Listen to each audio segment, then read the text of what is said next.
আমার হায়াতের কসম, আমার ইমানের কসম, ওই আল্লাহর কসম করে বলছি যে আল্লাহর হাতে আমার জীবন। বর্তমান ফিলিস্তিনের যুদ্ধ শেষ হবে, ইমাম মাহাদি এসে যাবে। ইমাম মাহাদি আসার 9 বছর পরে, ইমাম মাহাদি আসার 9 বছর পরে ঈসা আলাইহিস সালাম আসবেন। আর ইমাম মাহাদি আসার পরে 9 বছর, এটার মধ্যে দাজ্জাল তার আবির্ভাব ঘটবে। এমন সময় আমি আপনাদের সাথে কথা বলছি, হাদিসের ভাষ্য অনুযায়ী মনে করেন দাজ্জাল আপনার বাড়ির দরজায় এসে দাঁড়িয়েছে।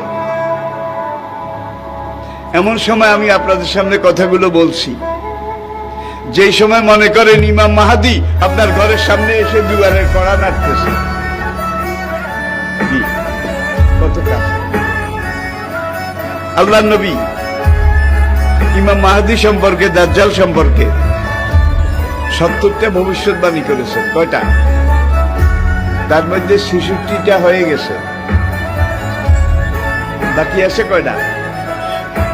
এই 4টার মধ্যে কিন্তু ইয়াজুজ মাজুজ বাইর হবে, সব খাইয়া ফেলাইবে।